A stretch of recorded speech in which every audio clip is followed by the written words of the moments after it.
Dear colleagues, I'm so glad to see you all, and it's an honor to be here with you today. And let me thank Indiana University and especially Sarah Phillips and Mark Totter and all the colleagues that organized this lecture for the fantastic opportunity to see each other and talk across the ocean. I hope you can hear me all right. And I prepared a PowerPoint presentation today for you so that we could see some texts and pictures. And for many decades, I've been trying to study African-American literary history since 1982. And it all started when I was a first-year student and I fell in love with Richard Wright and his native son. It was a thick book in English I took from the library, and I was going to read it in order to improve my English.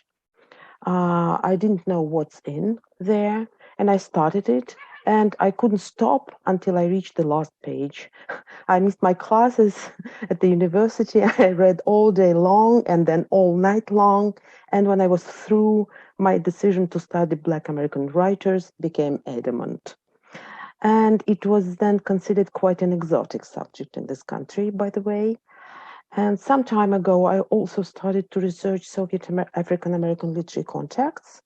And today I'm going to share with you some of the topics I've been working on recently. Mutual attraction between the Soviet Union and Afro-America became apparent. I'm trying to start my PowerPoint presentation. Let me see. Just a moment. Here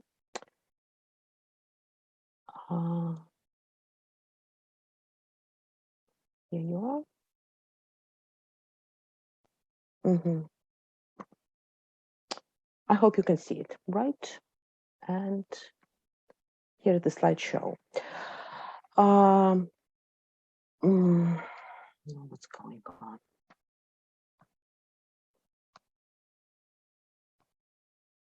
So, mutual attraction between the Soviet Union and Afro-America became apparent soon after the October Revolution. And for the African-American left, Soviet Russia seemed to be a promised land for ethnic minorities and a complete contrast to the states with its system of segregation and discrimination. As Claude McKay put it, quote, the Russian workers extend the hand of international brotherhood to all the suppressed Negro millions of America, quote. On the other hand, travel books written by Soviet writers that went to the United States, Vladimir Maiakovsky, here's Vladimir Maiakovsky in America, and here is his book. Boris Pilnyak, and here is his book, OK, an American novel. Ilf and Petrov's One Story America. Here they are traveling across the states, and here's their book. All these Soviet travelers always included chapters or at least fragments specially devoted to the so-called Negro problem. They wrote about Black literature, folklore, music, and art. Thus, Maiakovsky writes about Harlem, jazz, and dwells at some length on Pushkin Literary Award announced by the Opportunity journal, discussing its foundation and its winners. In the 1920s, Soviet publishers, literary critics, and readers began to get acquainted with African-American literature. In the chaotic years that followed the revolution, publishing in general was in decline, but the new economic policy in the 20s brought forth a flood of books, and Black American authors were being published by the private as well as state publishers. The key figures of the decade were William Edward Booker Du Bois, Walter White, Jessie Redmon Fauset, and Claude McKay. Before the 1930s, there appeared Russian collections of Russian editions of 6 African-American novels, and here they are. and collections of African-American poetry that comprised poetic works by Count Cullen, Claude McKay, Langston Hughes, appeared in various newspapers, journals, and magazines. The best translators of the decade facilitated public access to the Black literary heritage. Among them, there were people with remarkable biographies, such as, for example, Piotr Okhremenko, who translated Claude McKay's poetry and his book Negroes in America, 1923. Okhremenko was born into a family of peasants, and Leo Tolstoy helped him to start his literary career. Another star of the generation was Mark Volosov, translator of Jessie Fauset's novels and McKay's Home to Harlem. He was a sailor, spent a decade working in the USA, taught himself English, and became a successful translator after returning to Russia. In the 1920s, Black American literature began to attract the attention of Soviet critics. Among them, such reputed experts as Ivan Kashkin, critic, writer, and translator, who created a special school of translators. He had many pupils, many followers, and he exchanged letters with Ernest Hemingway. You know that Kashkin is a name of one of the characters in Hemingway's novel For Whom the Bell Tolls. Also, Sergei Dinamov, another critic and literary official, and Evgeny Lann, critic and writer. Paradoxically, Du Bois's The Quest of the Silver Fleece passed almost unnoticed, with no reviews at all. Just occasional references to it appeared in the press, although Du Bois was very well known in the USSR, both as a writer and an outstanding scholar and activist. Another strange thing is that Du Bois's travel to the Soviet Union in 1926 left no traces in archives, in contrast with his post-war visits that received considerable press coverage. After World War II, Du Bois, as a crusader for peace and civil rights, was welcomed in the Soviet Union, and his books were translated and published here. For example, his trilogy, Black Flame, his memoirs, etc. As for the two writers that were close to Du Bois, Jessie Redmon Fauset and Walter White, the former remained in the shadows of the latter, obviously due to White's activism in NASP, where he directed a broad program against segregation and investigated lynchings in the South, sometimes passing for white. But in general, Du Bois and his circle were assessed by Soviet critics as inconsistent in their attitudes. They were spokesmen for the oppressed Negro people, and at the same time, liberal, petty, bourgeois intellectuals. These are quotations from the criticism of the 1920s. As for the Harlem Renaissance literate, he opposed to Du Bois and his circles, the so-called Van Vectenites, followers of Van Vechten, Wallace Thurman, Eric Walrond, and some others. They were described by Soviet critics as degraded decadents, and Soviet critics were constantly looking for a Black genius who could, quote, hack the Negro problem, cutting the Gordian knot with the help of class, not color consciousness, unquote. So the critic Evgeny Lann put it. And they seem to find it in Claude McKay. McKay's visit to the USSR has been studied in so many details. It is well known that he came to the Soviet Union as a delegate to the Fourth Congress of Comintern, that his speech was published in Soviet newspapers, that he met Trotsky and other Soviet leaders, and spent almost 7 months in the Soviet Union. Here is McKay's picture from the Congress with Sen Katayama, a Japanese communist who had links, who was linked to John Reed's circle. And here is the inscription made by Claude McKay to his translator, Piotr Okhremenko. It is the reverse side of the photo. And here is the letter to Claude McKay, fresh from his stay from the Soviet Union. He wrote it in Berlin in May 1923, as soon as he left Soviet Union. And here's McKay with Soviet leaders, Grigory Zinoviev and Bogdanov.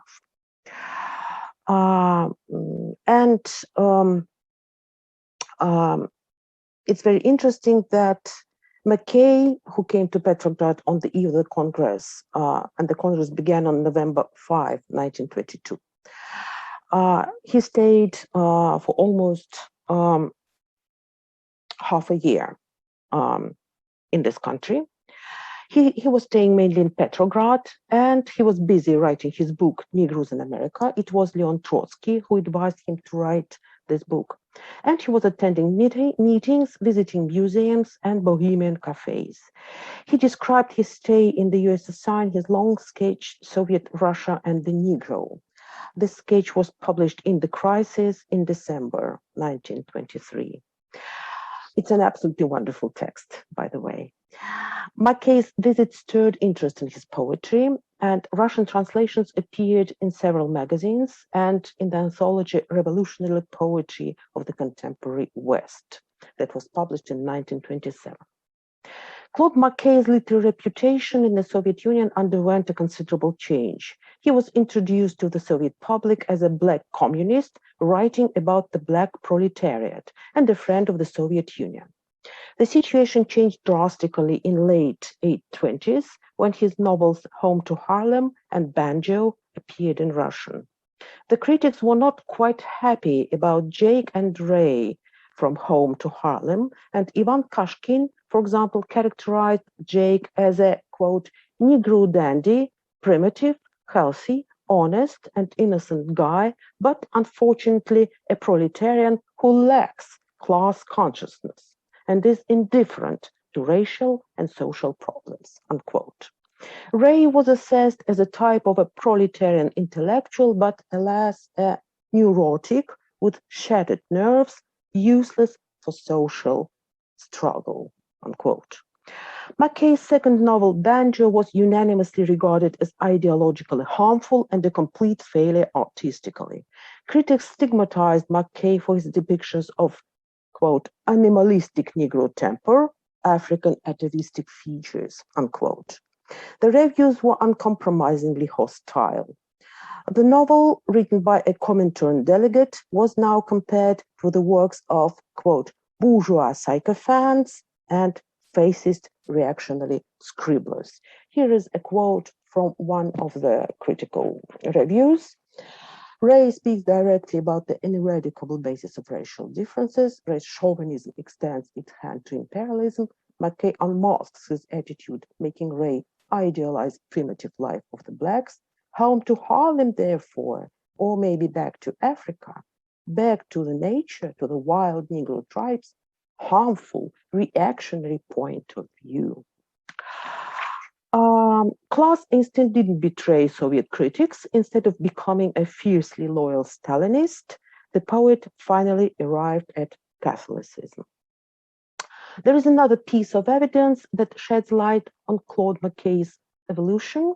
The writer Nikolay Chukovsky, who worked as McKay's guide and interpreter in Petrograd, in his enthralling memory essay, A Poet from the Island of Jamaica, brings out several significant details. First, he stresses that Claude McKay was extremely sensitive and vulnerable as far as racial oppression and racial prejudices were concerned. Here are some quotes from his essay about Claude McKay. As every Russian, I have read a lot about discrimination of Negroes in America, and I was aware of it. Nevertheless, when McKay started to talk about it, I was shocked with his outbreak of hatred and pain. And Chukovsky reports one day that McKay, having noticed white American tourists in the Hermitage, went away from the paintings, sat on a bench in a corner of the museum room, and remained there till the whites left the place.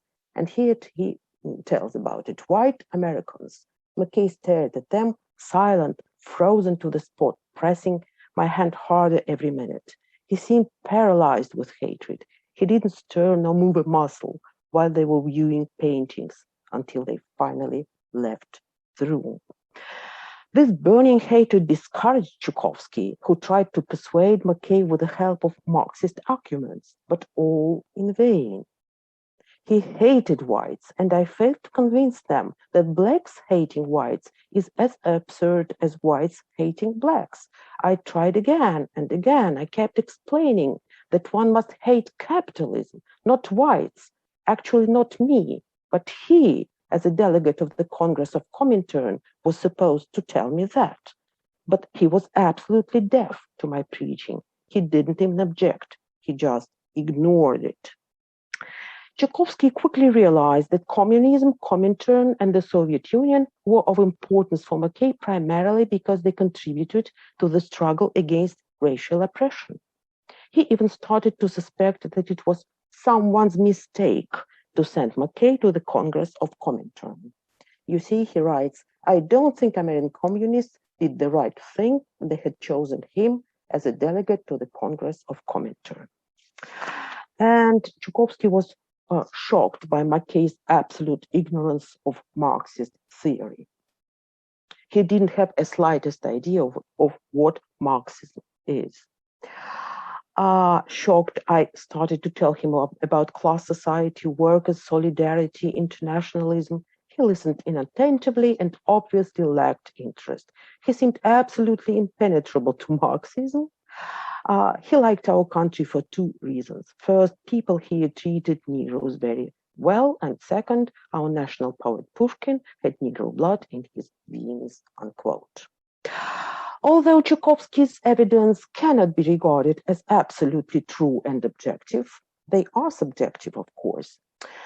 But it is clear, nevertheless, that McKay concentrated on racial issues, not communism or Marxism, the former being a vital problem for him, the latter just a means that might help to solve this problem. After 1931, no reviews or essays on McKay nor his new works appeared in the Soviet press. By that time, Langston Hughes had won the title of the best black friend of the USSR. Later, at the turn of the 30s, 40s, the title passed to Richard Wright. Langston Hughes was the most extensively translated and published Black American author in the 1930s, thanks to his significant conformity to Soviet ideological demands. There were numerous publications of his poetry and short prose in the periodicals. Here are two examples. One is Литературная газета, and you can see it in the upper right corner, his portrait and some poems. And here in the middle, you see again Langston Hughes' portrait and his poems. But his editions in book form appeared only in the post-war period. The translator who specialized in Hughes' poetry was Yulian Anisimov, an homme de lettres of the Russian Silver Age. Anisimov became Hughes' friend and correspondent. Langston Hughes' 1932 trip to the Soviet Central Asia and his stay in Moscow has been the topic of so many studies.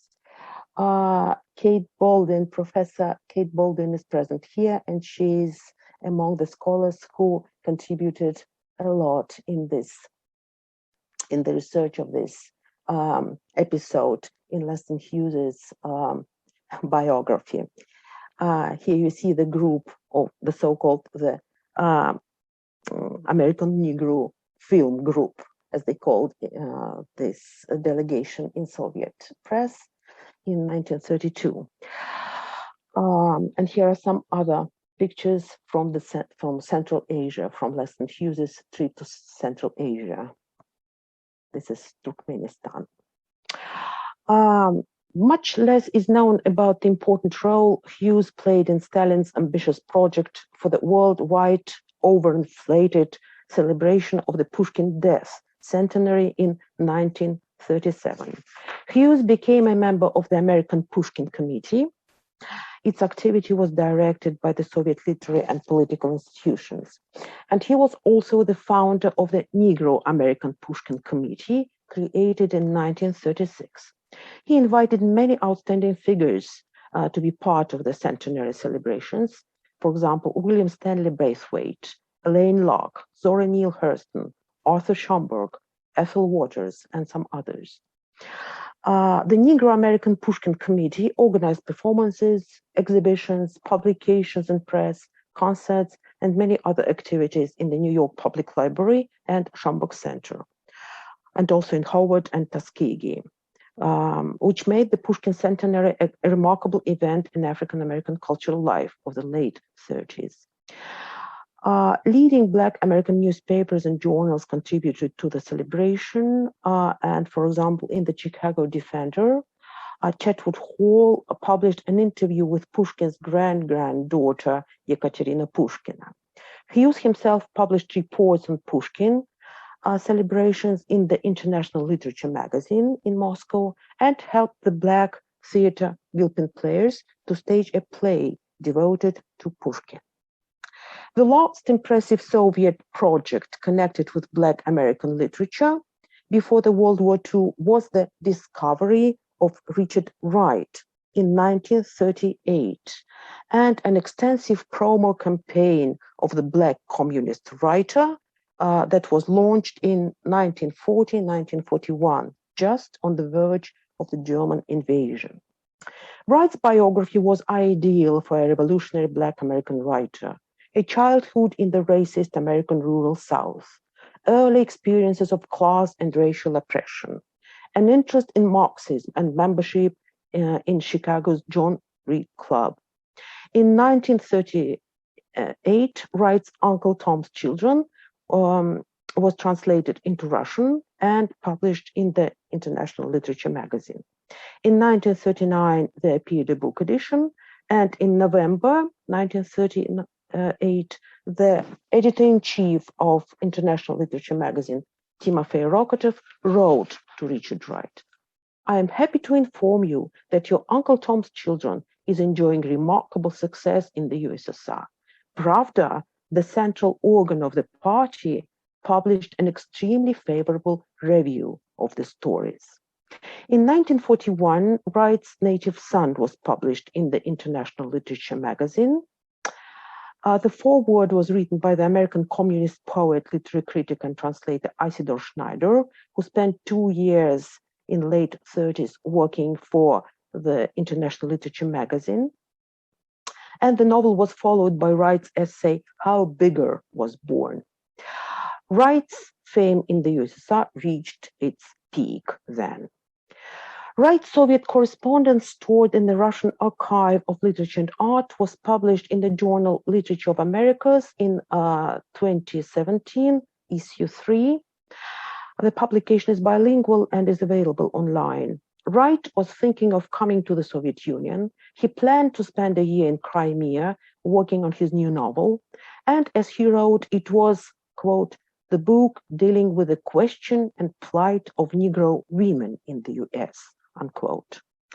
He planned to earn money with literary work in Russia, and Rokotov offered him a position in his magazine, International Literature.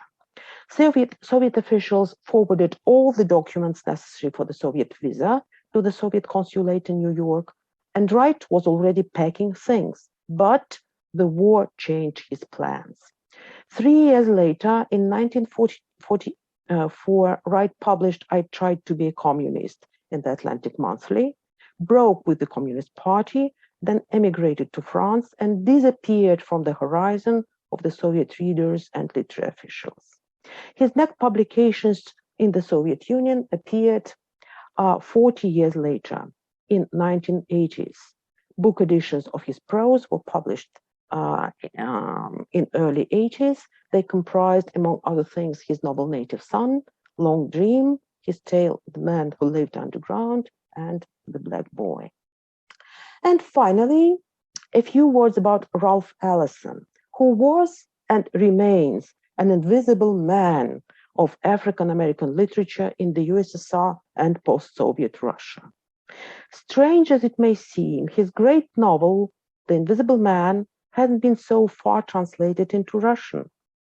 The only Russian book edition of Ellison's works is a 1985 collection of 10 short stories. It was titled King of the Bingo Game. Here you can see the cover and back cover. One is also faced with almost total absence of literary criticism on Ellison. There are 2 PhD dissertations dedicated to Ellison and a couple of research articles. Ellison's name didn't appear in the Soviet press, and he was, and still is, unknown to the Russian reading public. However, the professional community of Americanists knows him very well, but it's a kind of esoteric knowledge. However, recently there were found evidences of Ellison's Soviet contacts, and they're quite interesting. In the mid-70s, Raisa Orlova, a researcher of American literature, critic, and human rights activist, made an attempt to contact Ralph Ellison. She was then doing a simultaneous study of the ways American writers assessed Russian literature and vice versa. She wrote over 50 letters to American writers and critics. Among them was her letter to Ellison. It was written on November 19, 1974. Here you can see the original. And here are fragments from this letter. So she asked Ellison if you would answer what was a role of Russian literature in your life, your writer's and reader's life, in case it may be separated.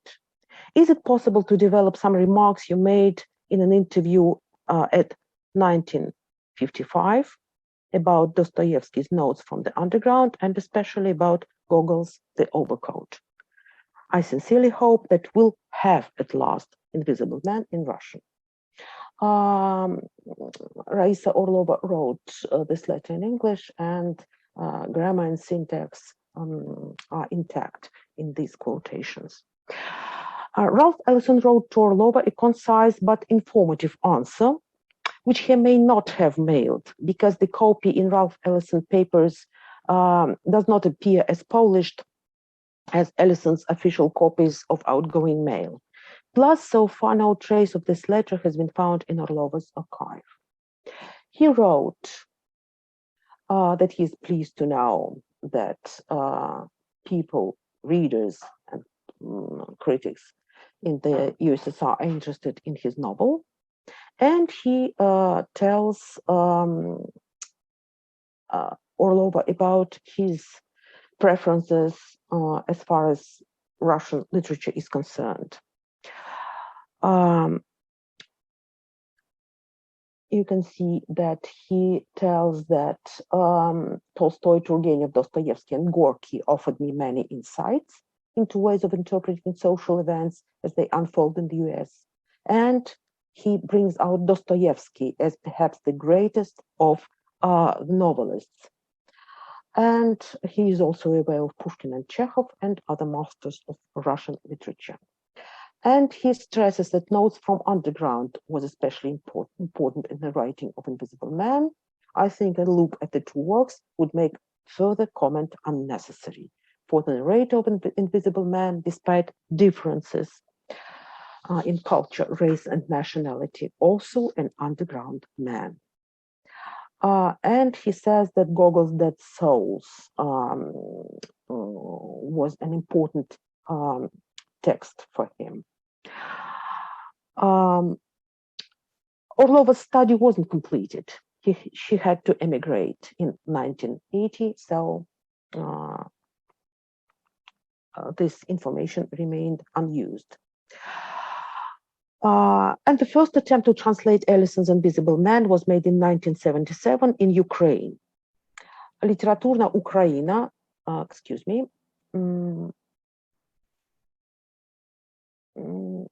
sorry about that.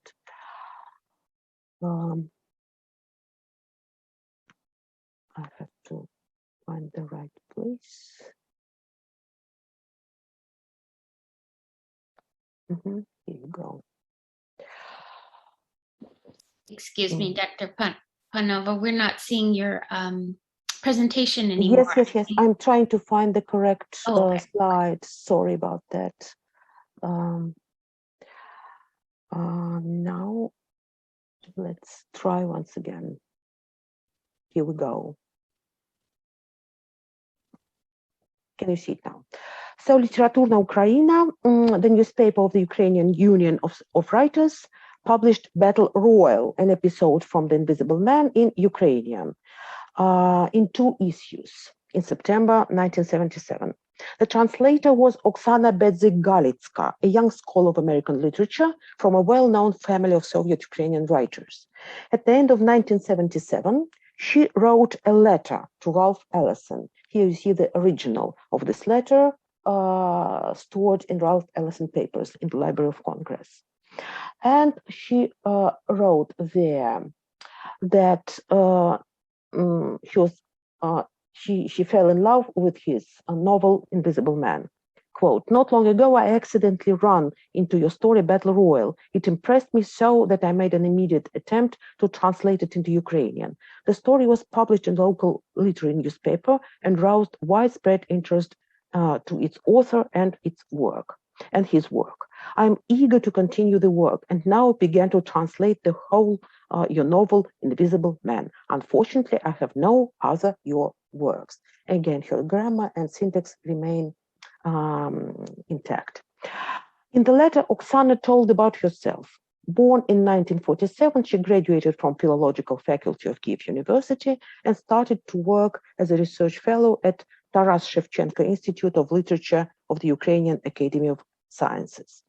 The Ellisons got the letter, and on June 26, 1978, Fanny Ellison forwarded to Random House a letter where she wrote, "It's a communication concerning the translating effort by a Ukrainian, and she or he needs to be advised about rights and procedure," unquote. On October 31, Caroline Rady from the Random House Subsidiary Rights Department wrote to Oksana Bedzigalitska explaining that her publication was a copyright infringement. Here you can see the fragment of it. These demands, however, didn't have any legal basis, although on 1973 the USSR joined the Universal Copyright Convention. Only works by foreign writers first published after May 27, 1973, the date when the Soviet Union signed the convention, became copyrighted in the Soviet Union. Invisible Man was published in 1952. Neither the Ellisons nor Random House heard any more from Oksana Bedzigalitska, who obviously gave up the idea of translating Invisible Man. The last story is about Professor Stephen Kalman, an American professor who had a Fulbright semester in Tbilisi State University in Georgia, Caucasus, in spring 1980. And he taught his course of contemporary American literature to, as he wrote in his letter, about 100 eager students, unquote. No wonder the students were excited. An American professor teaching in a Soviet university was then something strictly from another planet. Professor Kalman later recollected the atmosphere of Brezhnev's era of stagnation. It was soon after the USSR invaded Afghanistan and the US started to boycott Moscow Olympics. So he, quote, was subjected to various forms of surveillance and restrictions. Classes were recorded and monitored, unquote. And teaching Ellison in Brezhnev's USSR became an important experience, both for the students and the professor. He writes, "I was struck by now in the United States, where everything is available, little is valued, whereas in a closed society, every scrap of writing becomes precious.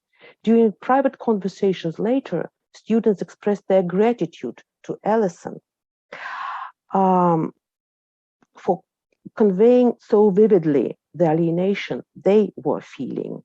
Georgians were able to respond to the universality of the quest to carve out a meaningful identity in a society intent on erasing one's individuality. And here is the last quote. I have taught Invisible Man many times since then in the United States, and American students are in awe of its literary achievement, but perhaps not with the same urgency that Georgians felt back in 1980. Back to the US, Professor Kalman sent a letter to Ellison telling about the enthusiasm of the Georgian students for his novel. Ellison thanked him for the news from behind the Iron Curtain and wrote that he was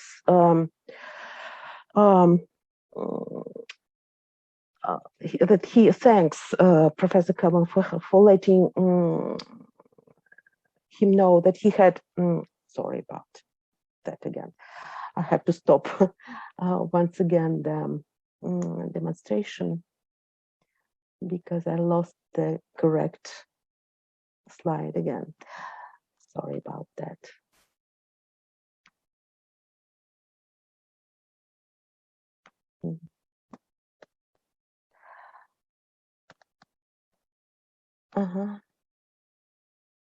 Here is Life Ellison's letter. I found it. Excuse me.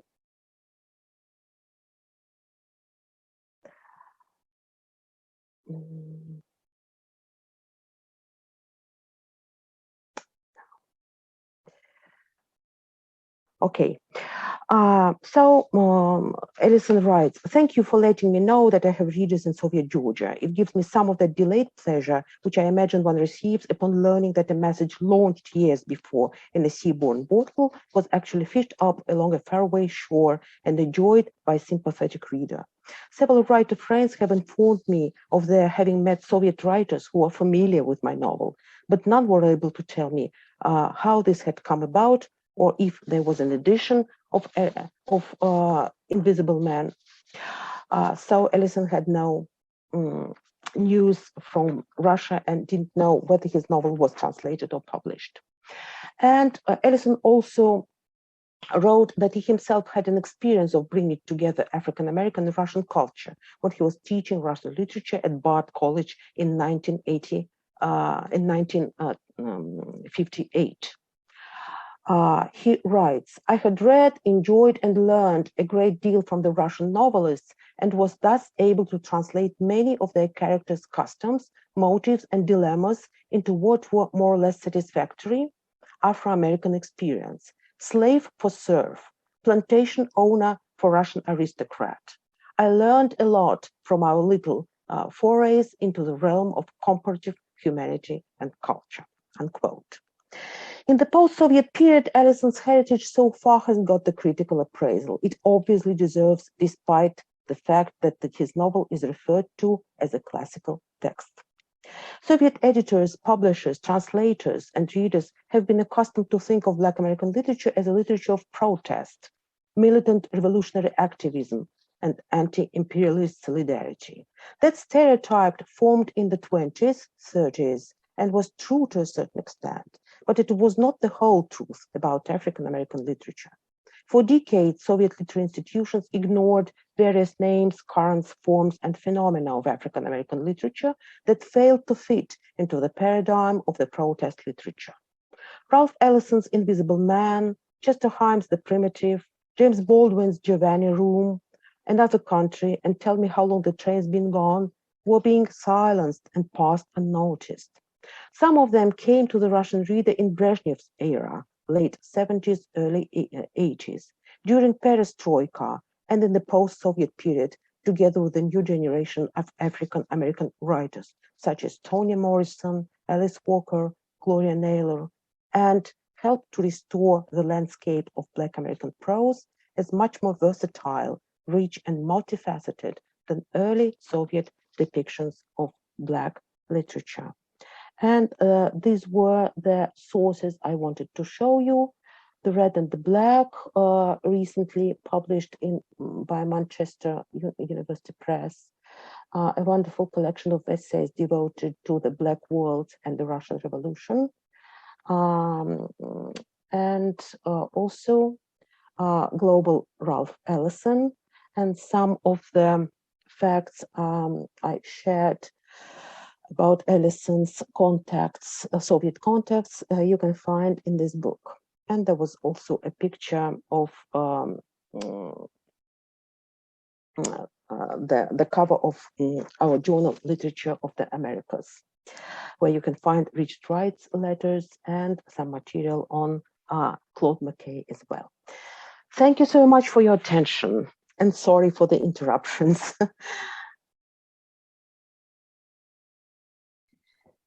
Thank you, Dr. Panova, for an absolutely fascinating talk. I know there was a message in the chat also confirming what interesting and important information this is. We would love to open things up now for questions from the audience. So please, if you have a question, I would say just go ahead and unmute yourself and go ahead and ask your question to Dr. Panova. I see Allison Wadsworth. I don't know if I have a question formulated, but I found this very interesting, especially the research into Mr. Ellison and the letters. That was fascinating.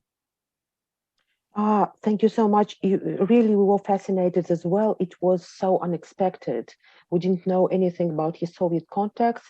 And this research became possible thanks to Tessa Roynan and Mark Corner and the wonderful team that worked on Global Ellison Project, which started with the 2017 conference at Oxford University in Great Britain. And Tessa and other colleagues helped a lot with these archived materials stored in the Library of Congress. They were just, I can say that these were stunning discoveries, actually. Thanks so much. Mm-hmm. Kate Baldwin, please. Hey, Olga. Hello, Kate. So Hi. glad to see you. So nice to see you. So nice to see you. Thank you so much for the talk. Wonderful. I enjoyed it so much. I know that there are a few of my students here, and I think that they would be interested to hear a little bit, if you could tell us about the reception of some of these authors, how big maybe the publication, the tirage, of the books, and what kind of reception they got amongst the, Soviet public when they were translated. Yes, thank you, Kate. I tried to describe the situation, in the pre-war Soviet Union. And in the flood of the books during the NEP period of the new economic policy, the percentage of Black American books was very small. You could see that there were only 6 novels published as book editions, but there were some publications in journals and magazines. Not very many, but there were some. And paradoxically, after the so-called period of great transition to the actually to Stalin Empire, when this new economic policy was replaced with statism, total control, and unification. The general amount of American books was constantly decreasing. By the way, Deming Brown, the famous American Slavist, who was analyzing Soviet book market and in the Soviet period, he gives interesting figures in his book, Soviet Attitudes to American Literature, that shows that the amount of American books was decreasing every year and finally came to an absurdly small figure like 11 authors and 11 books in some maybe 1935. But paradoxically, the amount of African American writers, authors, and books was increasing during the period, and there appeared new names, as for example, County Cullen, Langston Hughes, also some writers, white writers who were writing about so-called Negro problem, like, for example, I don't know, this man who wrote Georgia Nigger, a white prosaic, I forgot his name. Also, Angel Herndon was extremely popular in the Soviet Union then with his autobiographical book. And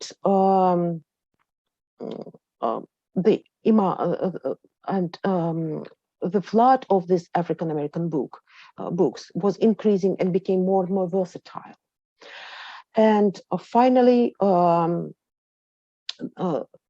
the process reached its peak in late 30s when Richard Wright came to the scene.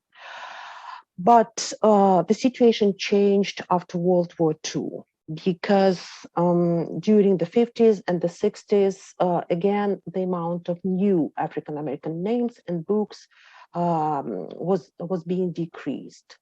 And another wave came only in the 70s, when several new authors were translated, like S.J. Gaines and James Baldwin, and there appeared a collection of Ralph Ellison's short stories, and Richard Wright was rehabilitated. I mean, his literary reputation was restored, and his editions appeared again, and they were available to Soviet readers. And generally, the circulation was quite large, because during the Soviet period, normally books were published with large circulation. So they were quite available to the Soviet readers, at least in the libraries. You could take and read the books. There were also several editions in English made by Progress publishers. So, like that. Thank you for your question. Much, Dr. Panova. A couple of follow-up questions from Kate Baldwin and also Jacoby Williams are in the chat. Yeah, I think it's probably one of my students using my link. Oh, okay. That'd be the other Kate Baldwin. Yeah. Okay. Jacoby, did you want to weigh in with your question? Yes, thank you. I try my camera, even though I'm There we go. still in my jammies. Quick questions. First, thank you. Your presentation was very enlightening. As a historian, I greatly appreciate the primary sources. It's not just from the Library of Congress, but I'm even more interested in what's in the archives and available on your side of the globe. So I want to start there. Equally and fascinated by the material that you presented today. And those books you introduced at the end will help me tremendously as well. So my question is two-part, and I'm not sure if you can answer it or not. It's just an inquiry. Most of the material you introduced in terms of the translators were mostly men, and then the books that were being translated were mostly written by men. So I'm wondering, post-World War II, particularly in the 60s, as most of my research deals with protest movements in the 60s. Here I'm thinking of civil rights, Black Power, the ways in which, as you articulate in your discussion today, the ebb and flow of the relationship between African Americans and the Communist Party and the Communist State and Marxism in some capacity prior to World War II or during the interwar years.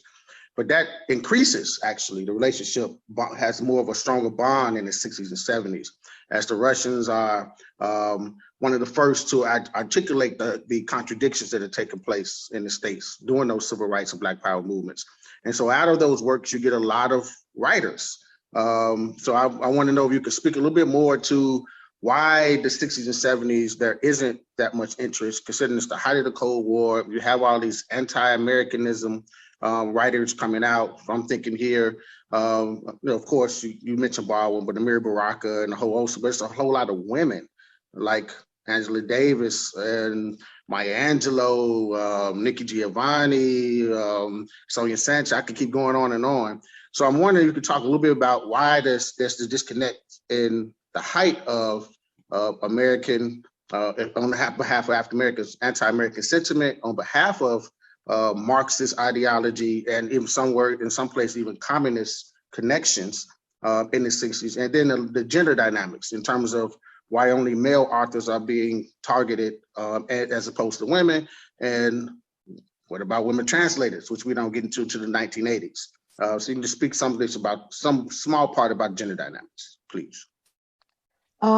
Yes, thanks so much for this question and for the kind words in the beginning. And yes, there were some women translators, and I prepared a couple of slides to show. This is Inna Bernstein. She was in the team of translators who prepared Ralph Ellison's collection of short stories.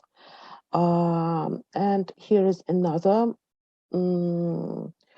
lady who also contributed to this book. It's Larisa Bespalova. He's an excellent translator and did a wonderful work. So it was a very good professional team of translators who worked on this edition. And also we should remember Rita Wright-Kovaleva, Sarah Phillips' best friend, who was an excellent translator of Richard Wright's prose. And she also translated Kurt Vonnegut and many American writers. So there were women translators, very good and very professional and even famous in the USSR. As for the women poets and writers, Black women poets and writers, and their translations and editions in the USSR, there were little of them. As for the 60s, Angela Davis was very famous in the USSR. It was a huge campaign for Angela Davis. And the Soviet press was flooded with materials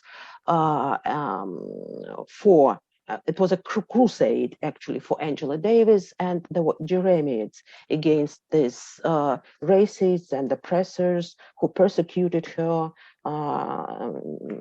put her in jail, etc., etc. But as for the literature of the Black literature of the 60s, it was not so welcome in the USSR because it was because Soviet critics and people who defined the ideological guidelines suspected Black revolution in Black racism and extremism. So they were really very cautious in choosing names. And actually, there was a critical review of contemporary American literature written in late 60s, and it was written by a famous Soviet critic, Anna Yelistratova, who wrote about these rebellious Black youths. And she said that they seem to go too far in their protest, and she would prefer Ralph Ellison's escapism to this militant position. So, it was kind of ambiguous attitude to the so-called Black Revolution of the 60s in post-war Soviet Union. But in the post-Soviet period, of course, these writers became very famous. And in this country, we know very well Maya Angelou and Nikki Giovanni and This poetry is being translated and published in magazines and journals. And some of the prose is being translated, but unfortunately, too little of it. Black writers, African-American writers who are very popular nowadays in this country are Toni Morrison. All her novels, her great novels, are translated into Russian. She is very, very famous here. Also, Alice Walker, her Color Purple is translated into Russian. And also James Baldwin is very popular and very well translated. Not only his fiction, but his essays as well. So probably these are the most important names in post-Soviet Russia, as for now. Thank you. As a quick follow-up, please. So those 1960s writers you mentioned, or critics of the Black Revolution, is that published somewhere? I'm trying to teach a class on the subject, so I'm asking all these questions. So I'm trying to find texts and works. You know, Leroy Jones, Amiri Baraka, is not translated into Russian. No, I mean the critics that, the Soviet critics that were not supportive of the Black Revolution. Well, they were writing. Yes, they were writing about the phenomenon. And there were lots of, the genre of huge critical review, panoramic review of contemporary American literature was very popular in the Soviet Union in the 60s and 70s. And they tried to describe and characterize the current literary process, as they called it. And of course, they used to pay attention to the so-called Black segment of American literature.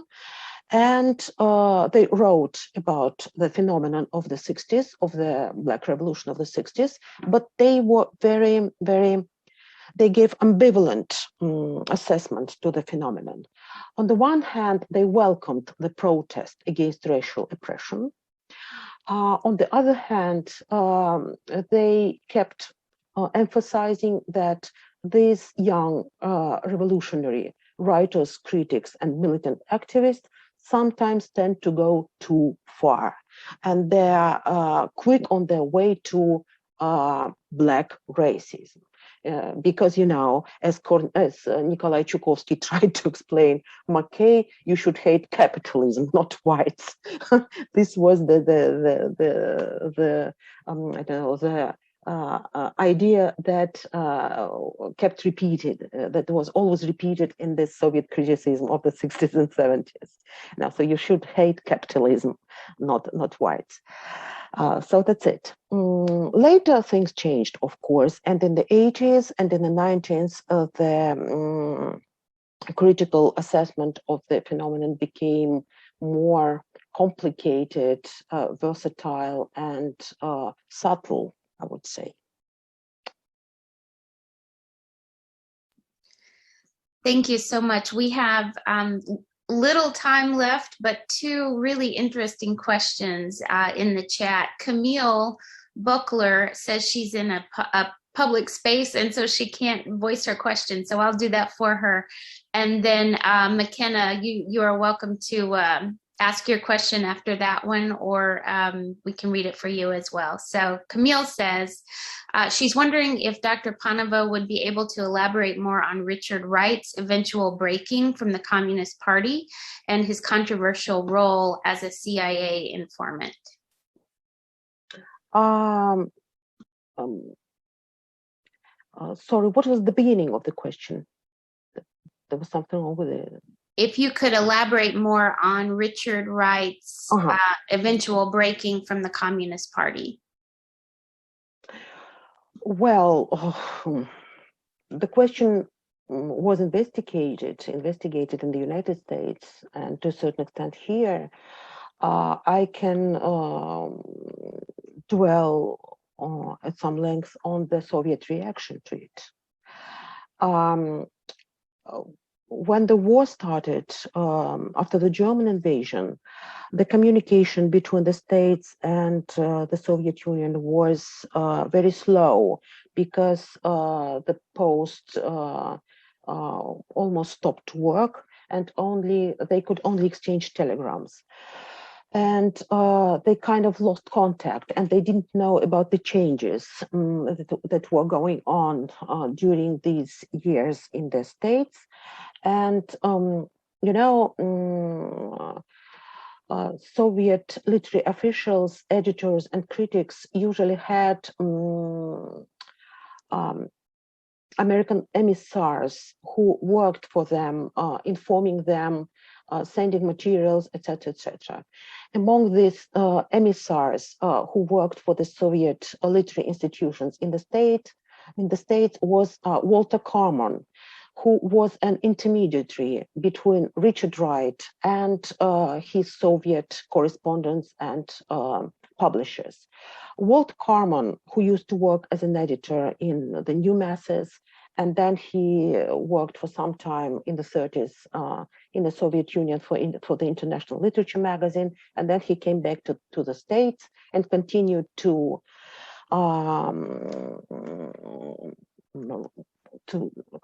work for international literature and his Soviet friends in the pre-war and post-war period. He kept informing people in Moscow about Richard Wright. And in the correspondence we published in the Literature of the Americas, there is a letter from Walt Carman that he wrote to his Soviet pen pals when he learned about the publication in the Atlantic Monthly, I Tried to Be a Communist. Wright published this fragment from The Black Boy in the Atlantic Monthly in 1944, and this was the breaking point in his relations with the CP USA and with his Soviet friends. And Walt Carman wrote, I failed to understand why Richard Wright didn't want to talk to me. When I telephoned him, he was always busy, and his voice was cold, and I failed to understand what was going on. And now I got it. And he tells about this publication to his Soviet friends, and he says that, and in conclusion, he says that Richard Wright resulted to be a renegade. But interestingly enough, in the Soviet press, practically nothing was said about this Richard Wright's renegadism. The situation was silenced, and Richard Wright's fame and authority in the USSR was so great after Uncle Tom's Children and Native Son that I think literary critics and people who defined these ideological guidelines from the Communist Party, they decided just not to make noise about it. And Richard Wright just disappeared from Soviet press, from Soviet editions. But interestingly enough, he came back some 40 years later. In late Soviet era, it was decided that Richard Wright can be published in the Soviet Union, and Soviet readers can read him. It is not dangerous anymore. Enough time has passed probably since that time. And in the Soviet Union, they didn't write and didn't talk about his relations with CIA, but there were some publications later in the 80s telling that FBA was spying on Richard Wright and trying to control his correspondence and his contacts in Paris, especially because before his death in late 50s, he started to fight again for the rights of the oppressed ethnic and national minorities. He went to India, to some congresses dedicated to the national question, and FBA was just controlling him. But not a word about his supposed relations, possible relations with CIA. That's it. Thank you. The next question is an excellent question from McKenna Dijkstra. And she says, thank you so much for the fascinating space and conversation. You mentioned, and then her question is as follows. You mentioned James Baldwin and earlier the novel Giovanni's Room and their presence in translation in Russian. I wonder then how, if at all, queer discourse and culture was engaged with during this time. Not a word about the queer aspect, not a word about this aspect in the Soviet criticism. They were writing about James Baldwin as a Black writer and a representative of the oppressed ethnic minority in the States. They didn't write, they preferred to silence the religious topics in his prose. And in the 60s and in the 70s, James Baldwin's short stories were translated. There was a book edition called If Beale Street Could Talk, and there were several short stories, and this tale, If Beale Street Could Talk, translated and published in this collection, and the translation was excellent. It was one of my favorite books, and I know many people who just admired Baldwin's style and subtle psychological analysis that he offers in his that he uses in his prose. And Sonny's Blues was very widely read in the Soviet Union.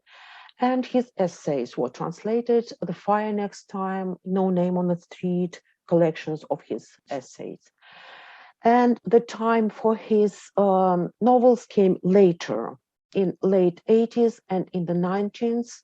And in the post-Soviet era, there was a flood of translations. Giovanni's Room, Another Country, Go Tell It on the Mountain. These novels were translated, but in the post-Soviet period. And above my head, it was published in a foreign literature magazine, and it was quite an event in the 80s, I think. So Baldwin was very famous, but he became an object of queer studies only in the latest period, in the last 10 years, maybe. You know, queer studies are not very popular in Russia, by the way. No. Gender studies, we can say that they flourished in the 90s and in after the millennium, but queer studies, no, they're not very popular. Okay, I think we have just enough time for the last question from Jacob Emery. Jacob, are you able to unmute and pose your question, or would you like? Oh, there you are. I can do it. Hello, Great. good to see you. Hello.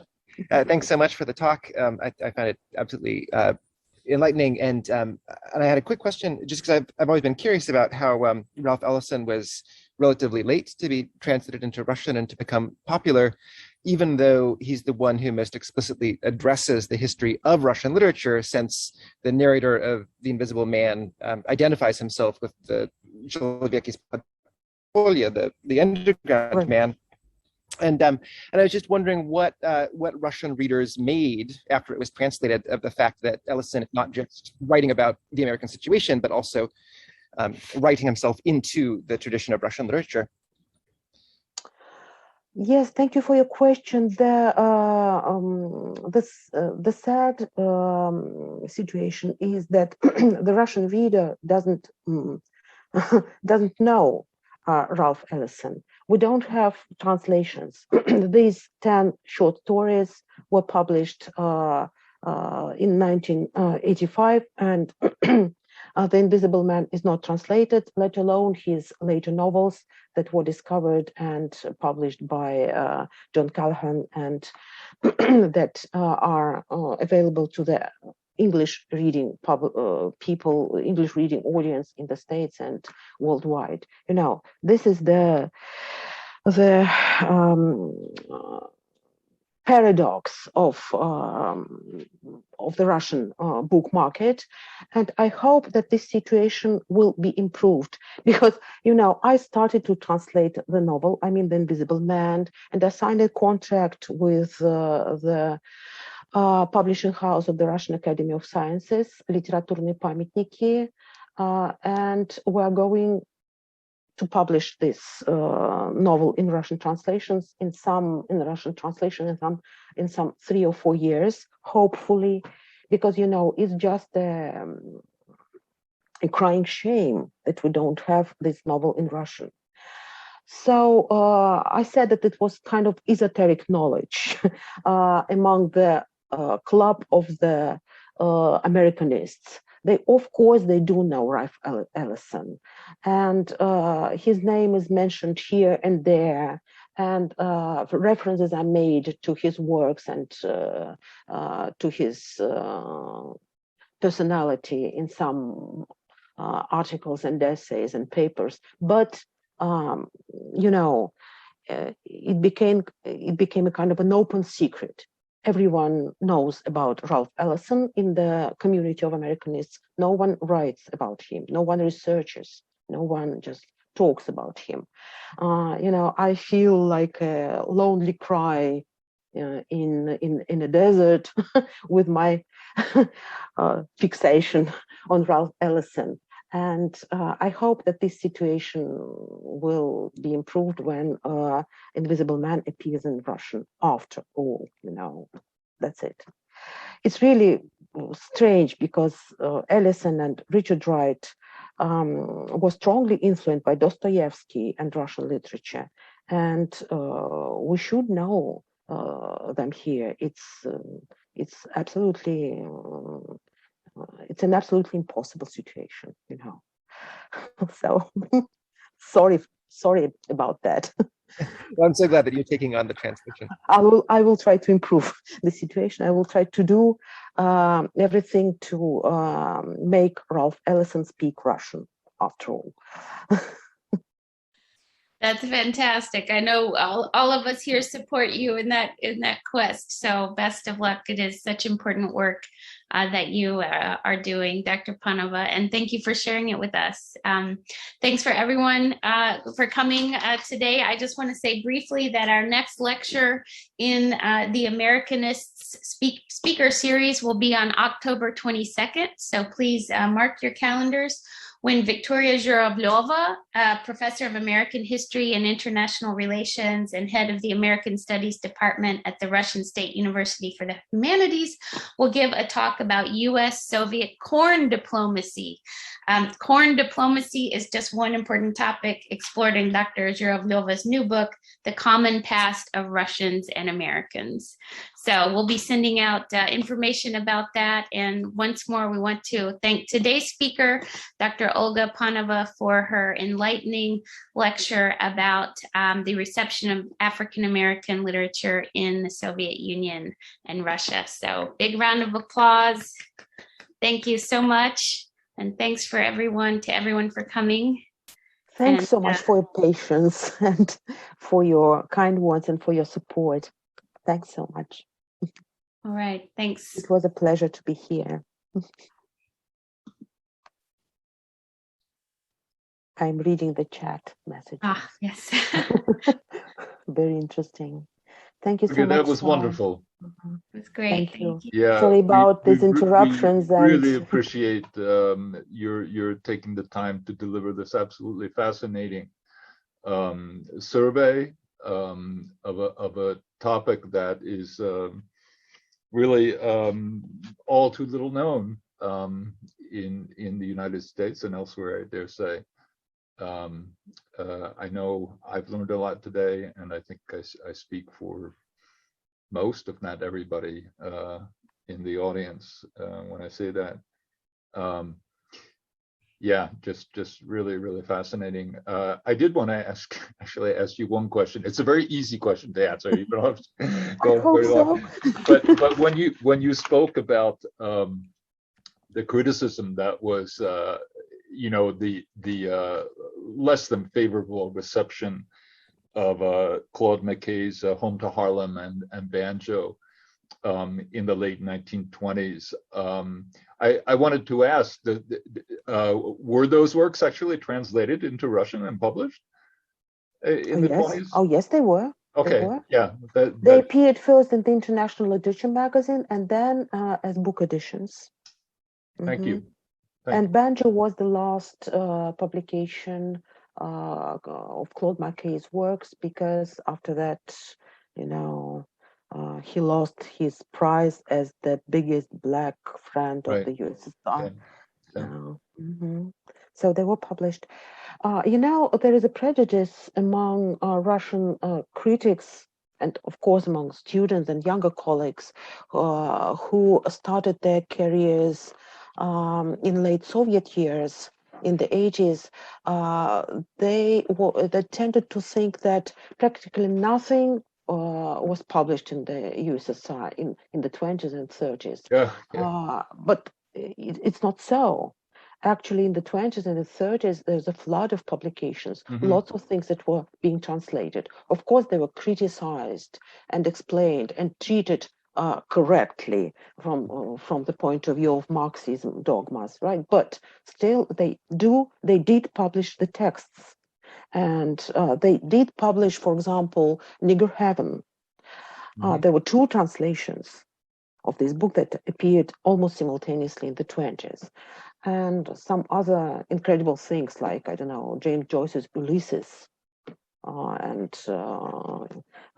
know, they published writers and books that they considered reactionary, with correct forewords and introductions, explaining the reader why this book is bad and the writer is so harmful. But, you know, in the late 30s, it stopped.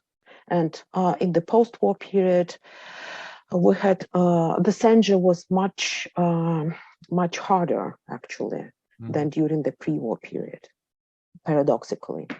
You know, it's interesting. So this, it's not always such a straightforward one-to-one correspondence between the regime, which was very hard, very oppressive during the 30s, and the literary policy. It's kind of a very complicated, you know, type of, you know, evolution. That's a very shrewd observation. I like very much the book by Deming Brown, Soviet Attitudes to American Literature. It was very enlightening to me when I read it. I was a student of Deming's, actually. It's an excellent work, just an excellent work. I've never read that book. I've read his work on. For me, it was a real discovery. You know, just an excellent work. I think I will go and read it now. Thank you. Thank you so much. Thank you, Olga. And I'll be in touch with you. Okay, about some. Yes, it would be. It would be very interesting to contact and maybe to start some interesting project together. Oh yeah, absolutely. I think Jacoby will be getting in touch with you too. Thanks so much. Okay, so thank you so much, and hope to see you later. Thanks, Olga. Thank you again. We'll be staying in touch. Bye, Sarah. Thank you.